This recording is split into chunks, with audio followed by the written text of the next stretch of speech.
some of you guys know that we're doing peace, police, peace, militia training. We're training young people. You make peace when you're strong. You can't make peace when you're weak. All you can be is be bullied, okay? That's all you can be. You can't make no peace with people who are trying to use force when you're weak. You can't. It's impossible. All you will get is be bullied and dominated, okay? So when the young people are training, and we know all these young people are training, you guys are training, what are you training? We're training some very dangerous things, aren't we? Huh? We're training Brazilian Jiu-Jitsu, one of the most deadly arts on the planet, right? The real fighting arts, right? You guys will learn wrestling, right? Mixed martial arts, all that stuff. You're doing Muay Thai, you're doing kickboxing, right? Some of you guys now have started kickboxing. You got punched in the face first time. Who did that, right? You guys unlocking some epigenetics, right? You're unlocking those epigenetics. You now see, this is different from any other sport you ever played in your life. Why? Because this ain't no sport. This is fighting. And when you do fighting, you see the fear you can feel. How many of you guys feel that fear? You guys feel that fear when you have to face somebody and you have to actually go to combat with them? It's like tremendous fear. And the more I make you wait before you have to fight, you feel how that fear is just like it gets bigger and bigger. If I don't let you think and say, hurry up, go, let's go, then you can just get into it. But if I have to make you wait, say, hold on, get the timer ready, come on, hold on, wait. They're standing there like trying to avoid eye contact.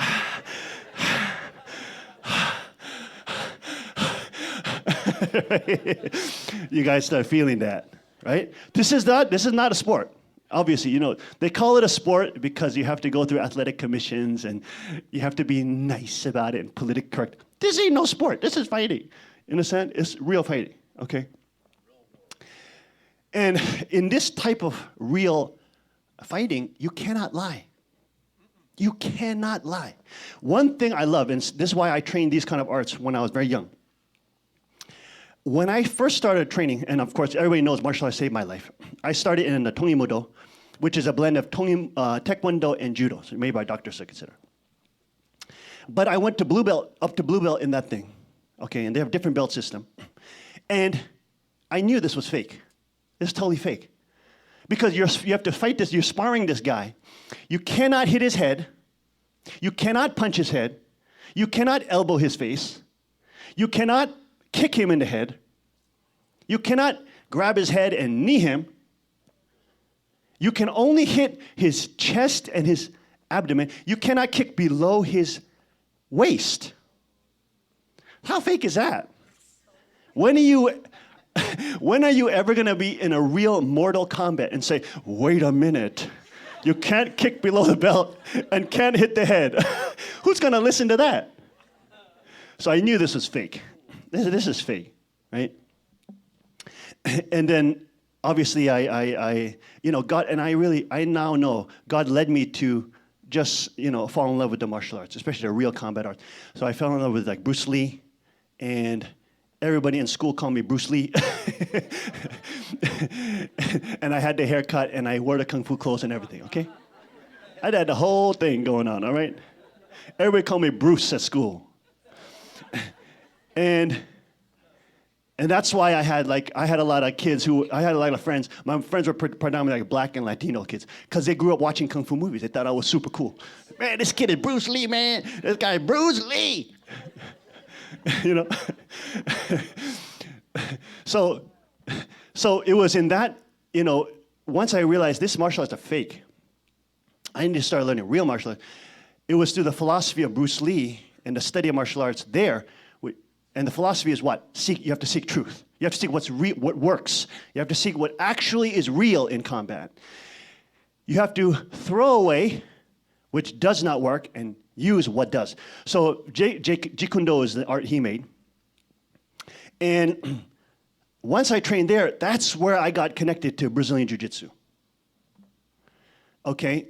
Because they were the only schools that were open to Brazilian Jiu-Jitsu, because all the other traditional martial arts had become little cults and religions, and they were not seeking truth anymore. They were just seeking status and your disciples bowing to you and all that. That's all they sought. They were not seeking real martial combat, reality. They were not seeking that. So the kung fu schools, the karate schools, the taekwondo schools, all of them said, ha ha, no, our martial arts is the best, blah, blah, blah.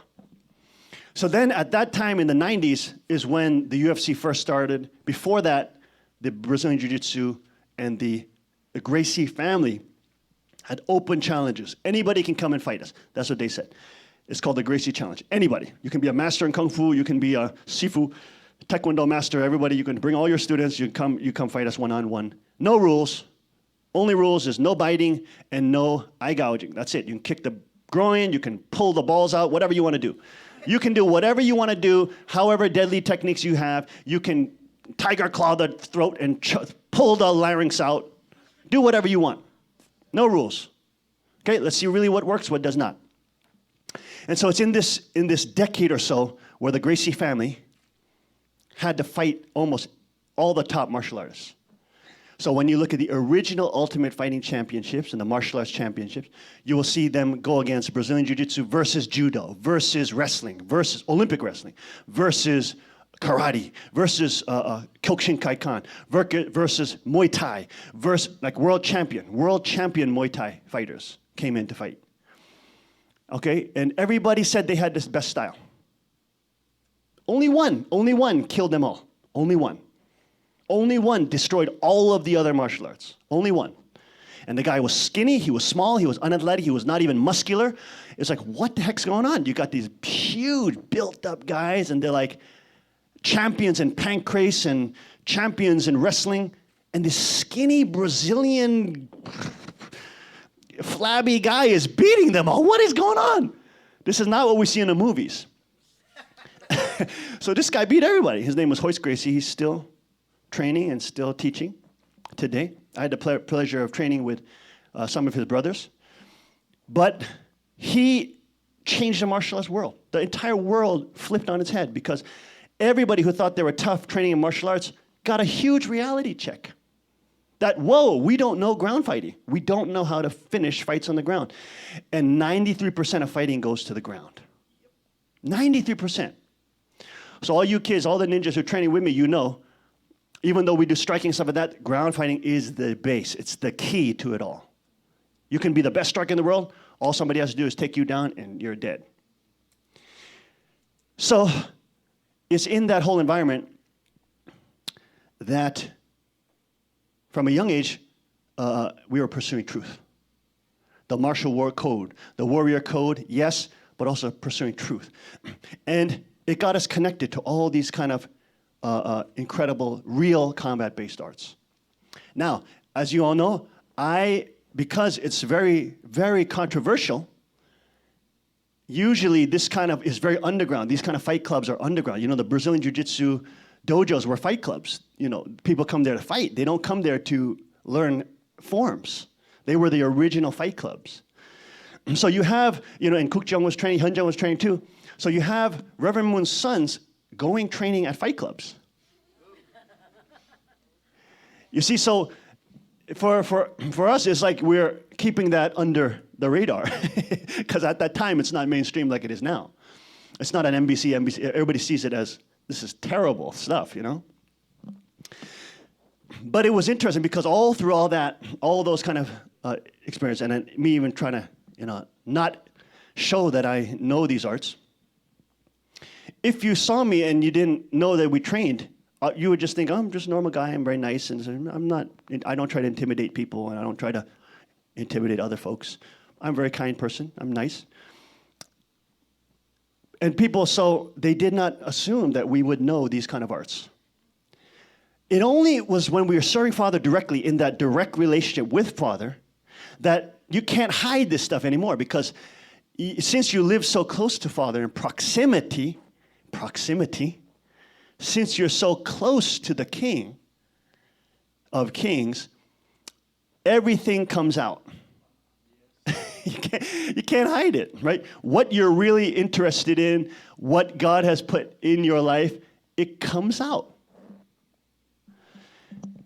And so it was when I was serving Father is when this reality started coming out. And then, you know, I had to say, you know what? Who gives a Shemitah? I don't care. Who gives what people think? This is something God gave me a long time ago. Stopped for 10, 15 years pursuing religion and higher truth, whatever, thought so. Eventually realized it's all relativism, just in different clothes. Came back, understood Christ, had a living relationship with him, and then what? Came to embrace the gift he gave me. So the kids know, even though I'm a nice guy, when you train with me, and obviously I don't go hard on you guys, but you can feel, even when I don't go hard on you, you can feel you are controlled. Is that true? Am I making things up, guys? Am I making things up? I'm not being arrogant here, am I? I'm not being arrogant. It's just the way it is in these combat sports. In this combat martial arts. Okay, so in that whole world, in that fighting community, it's really a community. It's actually not a big community. It's a very small community of people who are fanatic about learning the science of real combat. Okay, it's a pretty small community. Although it is the fastest growing martial art in the world, but it was in that proximity to Father that I truly was able to embrace that and release it. Embrace the fact that Father not only loved it, he wanted me then to spread it to the world. He wanted me to teach it to the world. So then that's when I was training with Francisco. I brought him in. Then I was training with the UFC fighters in Korea with Yang Dong-hee. And guess what, folks? Yang Dong-hee will be here. We'll hopefully bring his light heavyweight partner as well. So they come train with us. They're probably coming in late October, kids, okay? So ninjas, you better get ready for some big boys coming in. You think I'm big? These boys are like 220, 240. They walk around at that weight, okay? They don't fight at that weight, they walk around. So in that whole world, you have to seek truth. And there's a camaraderie and there's an honor code there. One of my kids, when Master Jojo promoted me to brown belt, was it this week or last week? Anyways, this week. Time flies so fast, I can't remember what day it was. Anyways, he promoted brown belt. And I got home, and I was cleaning my bag, and I pulled out my purple belt, and I said, hey, I got to retire this purple belt now. And my baby boy said, oh, can I have that? Can I wear that? I said, boy, you must never say that. If you wear the wrong rank in this community, you will have people come and want to fight you. This is not a joke. Because they know how hard you have to work to get a purple belt, a brown belt, a black. They know. They are working their tails off to get it. And if somebody claiming to do that, they will come and challenge you and say, let's see how good you are. They will come and chase you down, hunt you down. This is not a community where it's like, oh, yes, you're a karate black belt too? I am too. I respect. Okay, yes, we respect. No. They will come hunt you down. And they'll come after you. Check whether or not you're real. Right? So I told him, you don't ever misrepresent your actual rank. Okay? Because if you do, you are showing arrogance, and in this community, in this fight community, people hate that kind of arrogance because they work so hard to be honest with themselves. They lose so many times, yet fight and grind through it to be honest with their actual level. And if you insult people like that, they will come after you. And then they put it on the internet too, them beating you up. They do that. I'm not joking. There's all sorts of black belts that chase fake black belts. And they go and they beat them up and they put them on the internet and say, this guy's fake. This is what you get. So this is not a fake, this is a real fighting community. You cannot misrepresent yourself. Okay? So, everybody knows we're training, and everybody knows the young people in our community are training this. And they're going through many things that they have to face. Many delusions that they come in having. Many imaginations about themselves they may have at the beginning. But as they train and confront reality, confront their actual level, and they are confronted with the utter helplessness before someone who's higher level. I mean, utter helplessness. You can think you're creative and think, oh, I'm the chosen, I'm the special one. I'm going to make the new move that can be. You can think that all you want. When you start training, you're going to see very quick everything that you think is creative will be shut down because everything's already been thought out. There's little nuances that get developed, yes, but all the major things have been thought out already. And I guarantee you will encounter that. You cannot live in delusion and train this kind of art. Cannot. It's not possible. Doesn't matter how much Super Saiyan Dragon Ball you watched. Doesn't matter how much Street Fighter you played. It doesn't matter how much Tekken you played with your friends. Doesn't matter. Your real level will come out. Am I lying? Right? Where are my ninjas at? Am I lying? No, I'm not lying. That's the truth. So we have more and more kids around the world that are coming to train with us. We have another workshop coming up in winter. Too many workshops. Anyways, more and more. It's just kind of more and more. We have groups coming from all over the world wanting to come and train. Okay? So, in lieu of that, I want to ask a couple of these guys to come out and share a little bit about, and be honest, be honest. Don't try to be no stalwart Superman up here. Be honest. Be vulnerable, be honest. Tell your real fears. You know, because that's how you help the new group of kids that will train. You know what I'm saying? Tell them how petrified you were. Tell them the reality. And then how God can strengthen you through challenging these things. So I want to ask Rio Tashir right here to give a little brief testimony. Let's welcome him.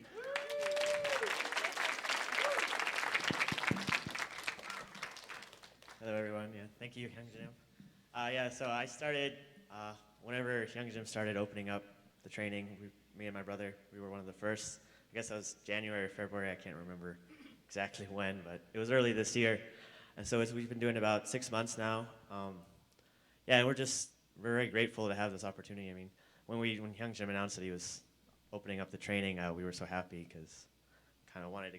Shiro was already looking like, oh, I want to get into Brazilian Jiu-Jitsu. He was already looking for dojos in the area, but then Hyungjin announced that he was going to open it up to everyone. Going into it, I had a lot of misconceptions myself, like Hyungjin was talking about. I was one of those, in high school and maybe a little bit of college, I was one of those guys, those daydreamers. You're in a situation, you're in a store, and you're like, oh, what if this store was held up right now? What would I do? Be like, oh, I'd be the hero. I'd kick that guy's butt. I'd disarm him. I'd take the gun away, and I'd be a hero. I'd be in the newspapers. I was that kind of daydreamer. I would, like in certain situations, I'd be like, oh, what if this happened? What if that happened? Oh, I'd be the hero. And then you get into these kind of situations, where you get in training, and you realize, like, oh, I'm getting beat up by this 16-year-old kid right now. And like, oh yeah, that. If I was in that situation, yeah, that wouldn't happen, because I'm in this situation right now, and I'm fighting this 16-year-old kid, and he's only had a little bit more training than I have, but I'm getting my butt kicked. So you realize like all that misconception just goes out the window. Like Hyungjin was saying, like you can't fool yourself, because you think if you even start thinking about that, you remember this time in your training, like, oh, I got my butt kicked right there. I was in some kind of similar situation in training. Oh, I'm gonna probably get my butt kicked because I still haven't mastered that. I still haven't dealt with the situation yet. But so it really brings you down to reality. You can't like you said, you can't fool yourself. You can't fool other people, because if they're training with you, they know. They fought you, you fought them, they beat you, you've beat them, if they're on similar levels. But, you can't fool yourself. So that was one of my biggest, realizations when I started training, is like, I can't do that. If that situation came up, I would probably not be able to do anything. I'd end up shot or just get knocked out or something. But, so really with training, it gets rid of all the illusion, and Satan loves illusions. Satan's the master of illusions. So it's really a good way to just kind of clear your mind of all that fog, all that kind of daydreaming nonsense that you go through, especially in your younger years. You're sitting in school and you're like just daydreaming about random situations, and you can't think that anymore because you know the reality. And another one of my big fears is just was coming into this is just like, I've never really been much of a sports person, kind of physical person. So at any time I did anything, I always fall behind. I'm always like the slowest person, or I can't run as far as other people, or I can't do as many push-ups or sit-ups. And so yeah, when I started, that was one of my biggest hardships, was actually doing the 100 push-ups, 100 sit-ups at the end. Like I would be doing 5 while everyone was doing a set of 10 because I couldn't do them fast enough. So I would be doing like half of what everyone else was doing, and I really struggled with that because I felt like I was like failing or something. But so that was one of my big struggles. But really, it doesn't matter. Everyone has different levels. You realize that in training. Everyone's different physical, different kind of. Some people are tall, some people are heavier. But so you realize that everyone's at different points. But the main thing with Brazilian Jiu-Jitsu is that with technique, the field is level. So I can beat up a heavier guy, a taller guy, or a smaller guy could beat me up if they have more technique. So I really realized this when we were doing the summer camp. Hyungjin had us roll with all the kids. And so there was these two brothers, the Nguyen, I'm saying their name wrong. Nguyen family. And they're like, probably both of them were like this tall, I guess. And they're like 180, 190, I would say. And so I rolled against the younger brother, and then Shimpal went against the older brother. So they had, a good 30, 40 pounds on both of us. And so you realize at that time, like he was overpowering me, like physically, but because of my technique, I was able to tap him out, and then I was able to defeat him. So I really realized at that point, like, yeah, technique is really what matters. Like, he was overpowering me just physically. Like, my arms couldn't take his arms, but using technique, I was able to get on his back, and I think I choked him out from the back. So you really realize at that point, like that was my turning point, I think, was that camp. And then I really realized like the strength of the technique that I was learning, because he was so much bigger than me. I was like, oh crap, I have to go against this big guy. But yeah, it wasn't that bad. Yeah, and really the fear just goes away after a while, especially when you're training. I'm still afraid of Hyungjin, but that's that's gonna happen. I'm nice. So yeah, the fear goes away after a while. I remember when I first started, I was really afraid. Like I couldn't control my breathing. That was one of the big things, was my breathing. And so when you can't breathe, you get really tired. I remember Gideon had the same experience.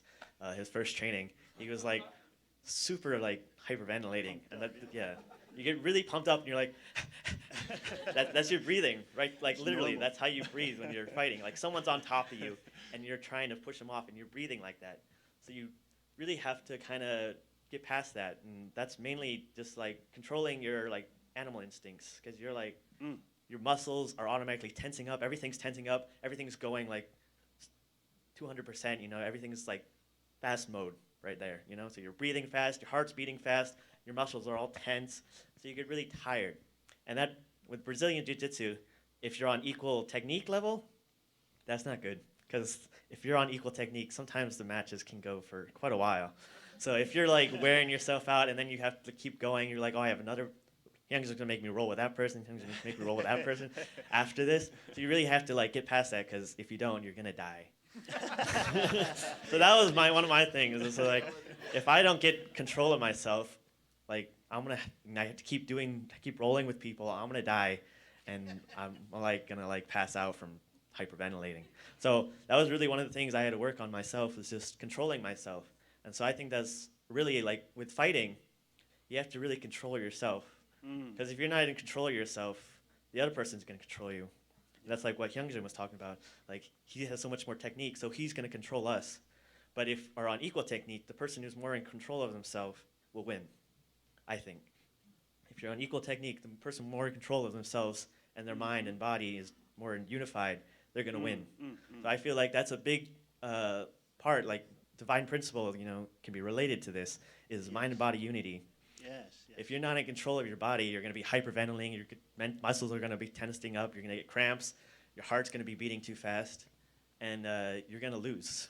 So really, I feel like a major part that I really took away from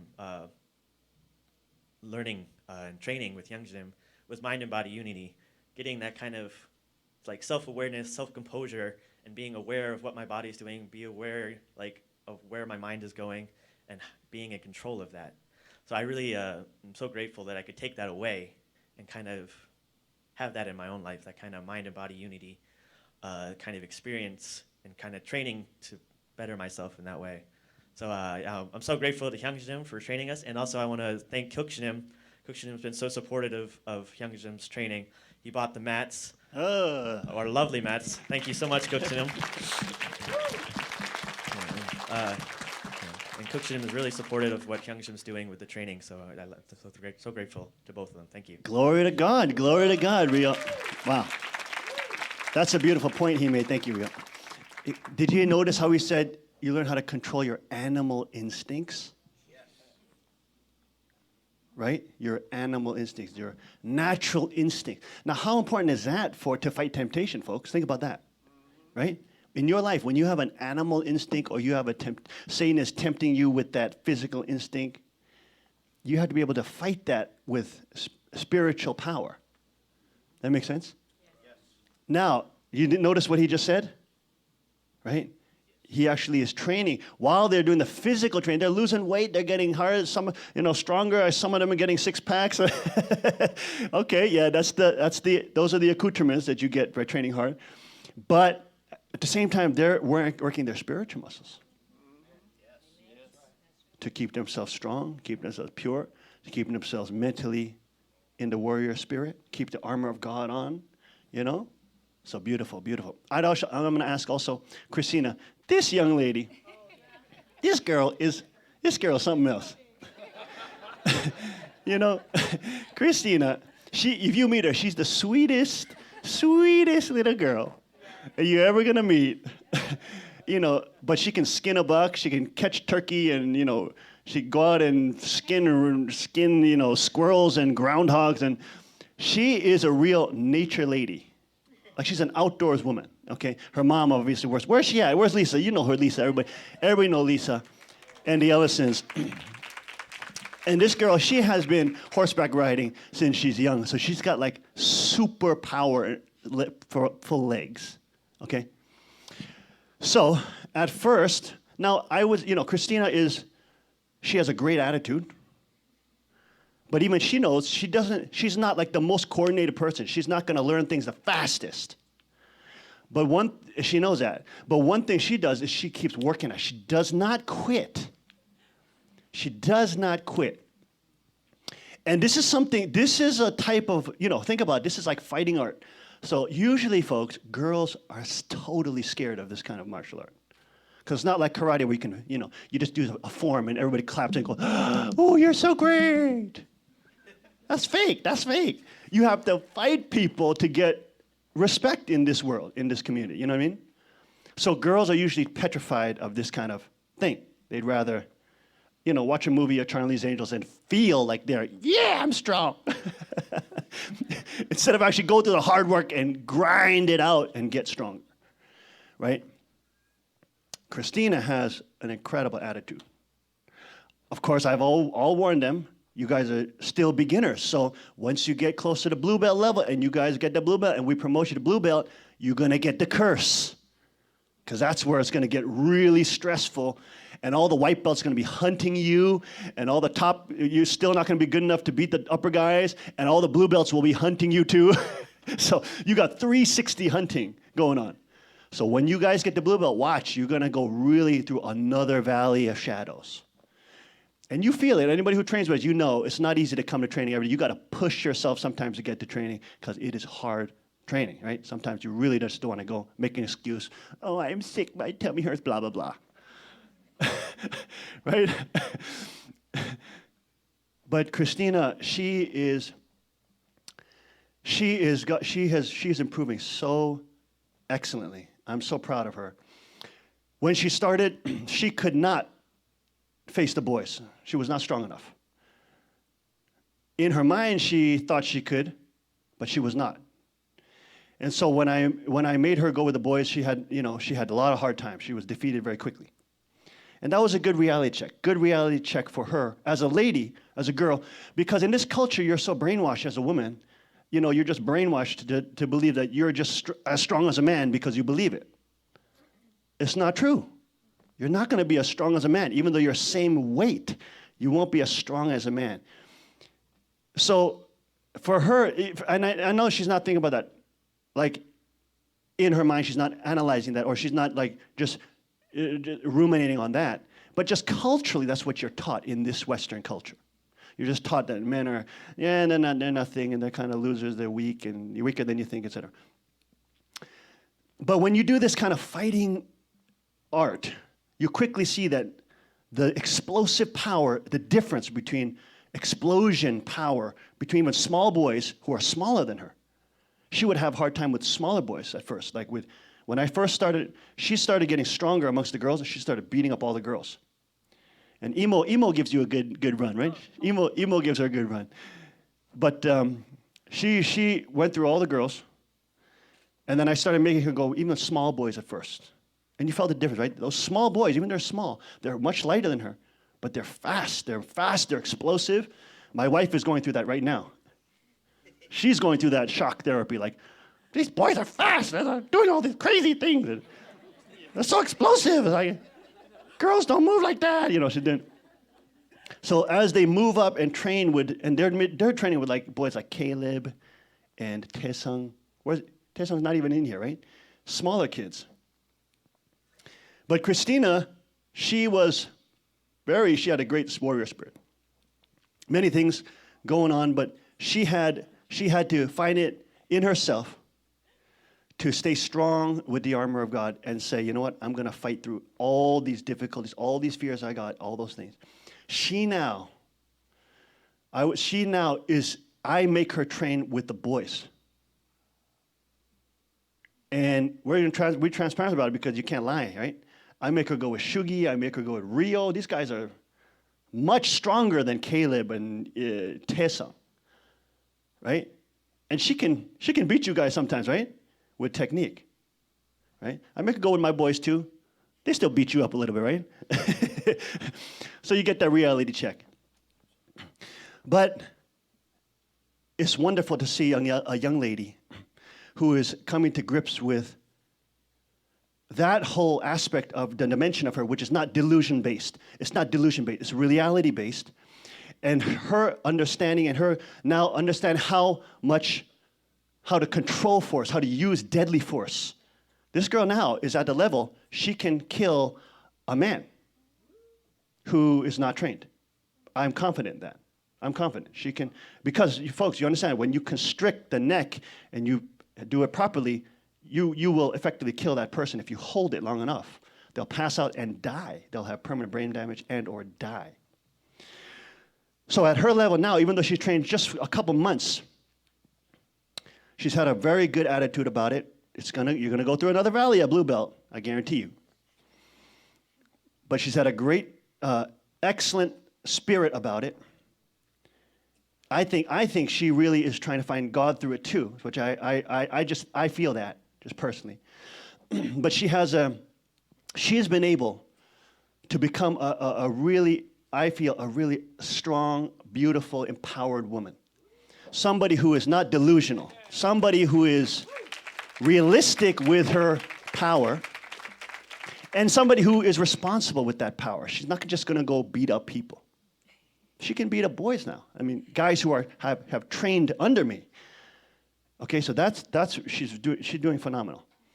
And of course, her and some of the older kids, obviously we're going to make you guys compete, go out there and rip people's arms off and choke their heads off, We're going to do that. We're going to do it together too. But anyways, so proud to see her fighting through it. I want her to share just a couple brief times. Father always asked his people, his disciples, to give testimony, didn't he? So I felt, after all the blessings and stuff, everybody needs to know what we're doing. Because you guys don't see it all the time. Everybody doesn't come to our training. But these young people, like I see them sometimes 3-4 times a week. You know what I'm saying? For like hours and hours per time, training. So anyways, let's have Christina share a couple of her insights and testimony. Let's welcome Christina Ellenson. Wow, that is a hard introduction to follow up with. Thank you so much. The first thing when I think about with jujitsu is that this has been the most humbling thing I've ever done in my entire life. Like, I've reached a whole new level of like respect and humility that I don't know I've never experienced before with horses or hunting or anything like that. Um, I took a lot of my testimony, but it's okay. Um, yeah, when I started out, I've been athletic like my entire life. So naturally, when we started training, I was already just like kind of like bigger and like stronger than most of the girls. And so I started out kind of, and I learned really quickly, especially with physical things like this. So it didn't take very long. Like after a few weeks or probably like a month or two, I was getting much better than the girls, and I was getting kind of like a big head, like, oh yeah, look at me, I'm hot stuff, I could beat up all the girls, but as soon as I started, wrestling with the guys and like, like 11-year-olds, like 12-year-old guys, I don't know how old they are, but, they're like throwing me down and I'm like getting choked out in like 10 seconds and I'm like, oh, I'm not all that hot now, I guess. So it's been really, something that's been really incredibly humbling. And I think that, in life, we can do our best or we can, believe about ourselves like what we want, but this has been an experience that I've been really able to really find God and find that God wants, especially for women, God wants us to train. God wants us to be warriors, to be strong, to stand up for him and for his kingdom. And especially being a woman and kind of like taking on this kind of training, I don't see like anything else in the world kind of like doing this in the same way. I don't know if that makes sense, but yeah, with this training, I've been able to really appreciate the kind of spirit that God has given me to not want to always like persevere, to always give my best. The biggest challenge for me, I think, was my whole life. My biggest fear was actually like of my own strength, because I was afraid like, oh my God, what if I want to be nice and friendly to everyone, but what if someone just really gets on my nerves? I just like snap and like it's this huge whirlwind of emotion and black lady anger. No one wants to see that. So. So this training has really, kind of like what Rio said, learn a lot of self-control and really know exactly where you're at, like, and learn, I can't advertise when I'm not, basically, and I can't be what I'm not. And so this training has been probably one of the best things that I've taken on in my own life. And I don't want to give up because I know that this can be something that God can really use me to help others and to help cultivate other lives, other people to, you know, I can be an example, for other people to know that they can do this. So, I don't know, it's a wonderful thing. I really feel so graced to be able to, be a part of this community and Hyungjin and have you teach us such amazing skills. Because the other thing that's on my mind is, when am I really going to need this? I don't want to be a victim. I don't want to, I don't want some kind of archangelic figure to like take over my life. And I have to, I want to stand up for myself. Like, hello. God is trying to, God has waited so long for us, and I don't want to be taken down by just some Taken down. bad name, bad curse word guy, that's gonna try and think that he can take advantage of me. No, like, that's happened far too long for women, and so I really, to receive this kind of education is something that's really changed my life, and I take it very seriously, because I know that this isn't no lightweight, kind of material, that we're receiving. So I feel very graced, very humbled, and I keep getting beat up all the time. Everyone is like, Christina, when do you get beat up? I'm like, oh, trust me, it happens. So yeah, I hope that everyone can get a chance to experience it, or if you're really interested, just do it. you'll be really happy. That I think. So I think that's most of what I have to say. But yeah, I'm just so grateful for this, and yeah, thank you guys. Thank you so God much. is good. Glory to God. God bless you. Thank you. Yeah, Christina is a real warrior. She is a real warrior. She has a warrior spirit. She has a warrior spirit. She's like the lioness. Boy. Okay, now I also want to ask, I have to ask, okay, you know the queen is not just sitting on her butt on the sideline saying, oh, kids, you better train. You kids better train. She's not doing that. Where do you see her butt? You see her training. You see her sweating. You see her getting bruised up, right? You see her body is bruised up from head to toe. You see her doing the chokes. You see her getting choked. You see her training on the mat, sweating, grinding it out. You see her You've seen her kickboxing. You guys seen that? Right? Getting punched in the face, getting kicked in the head by other girls, and also punching them back. Right? So she's walking the walk. She's stepping into that fear. So I want the queen to share a little bit about her journey that God is taking her on. How's that, folks? Thank you so much.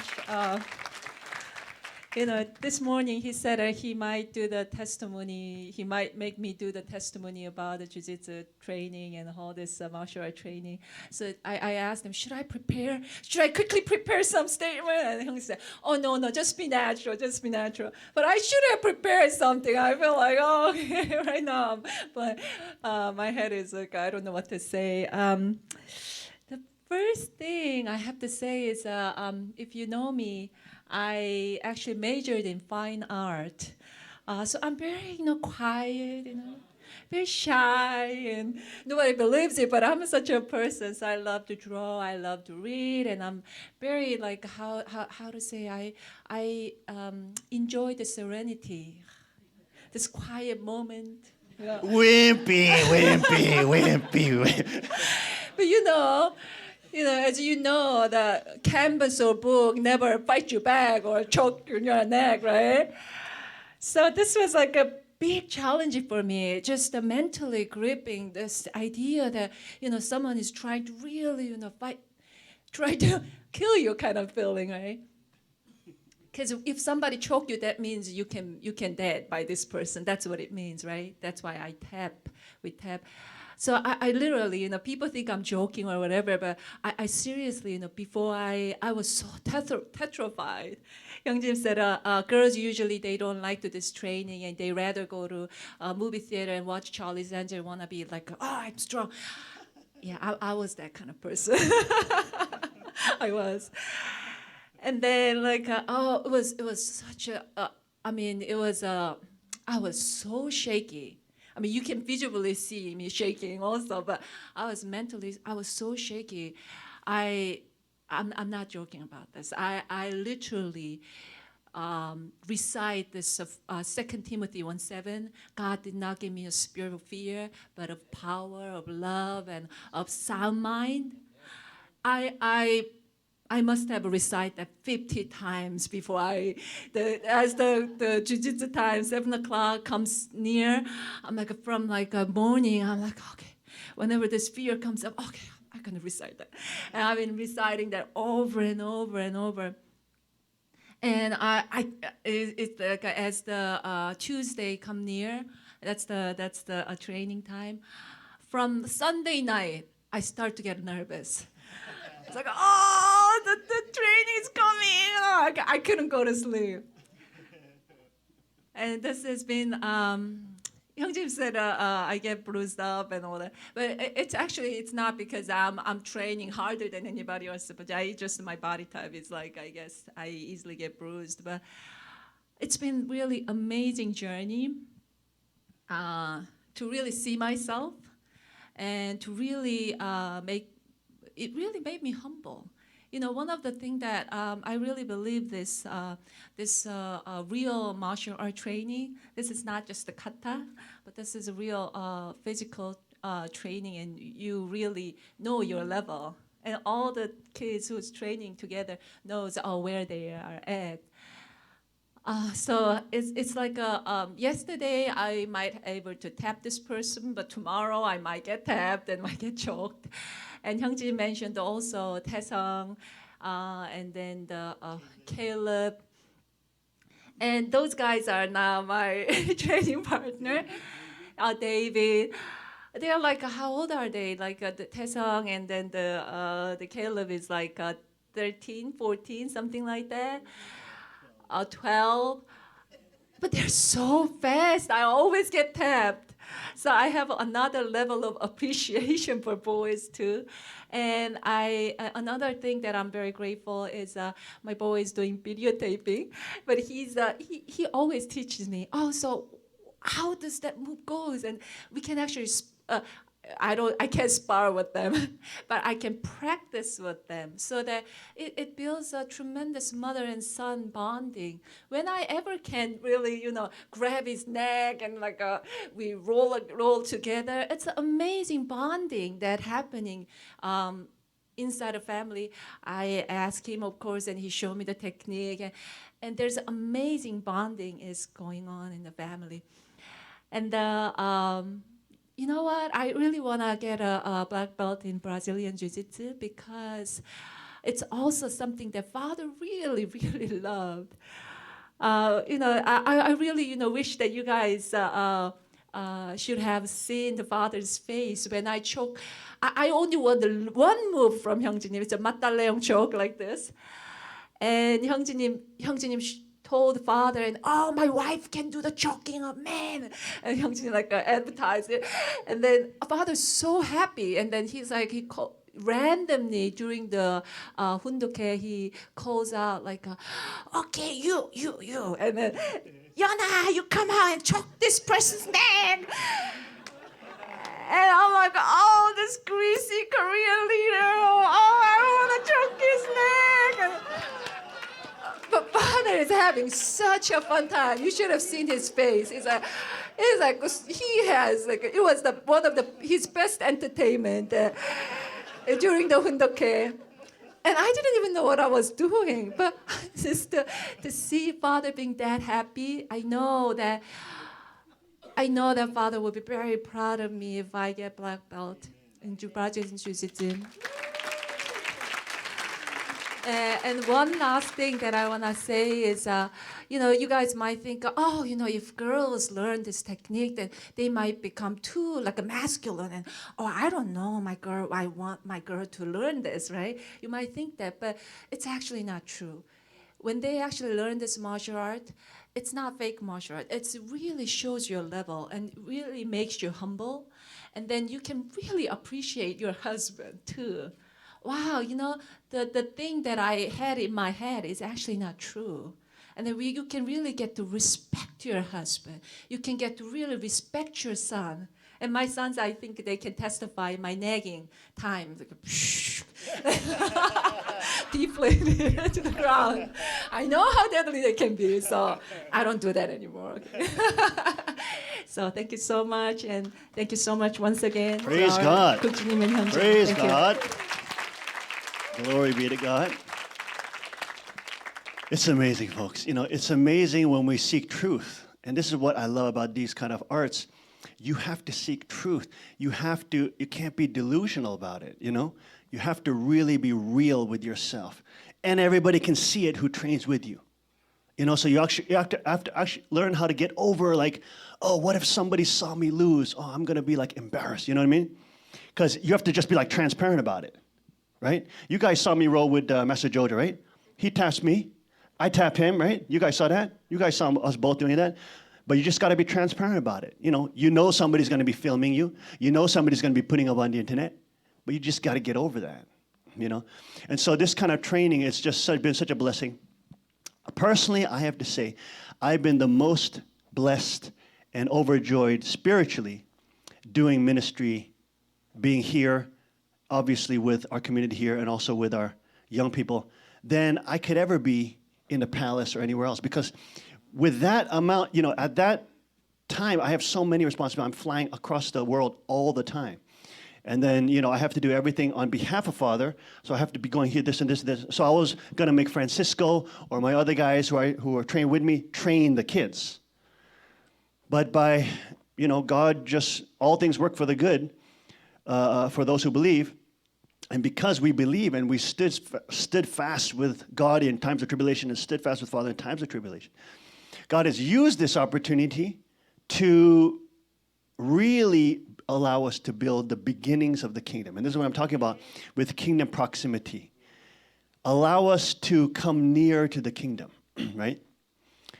When these kids are training with me, they're not just training with any instructor. They're training with the kingship of God. They're training with the king line that comes from the King of Kings. So they're not only learning about Brazilian Jiu-Jitsu, MMA, mixed martial arts, things like that, they're also learning about the King of Kings, right?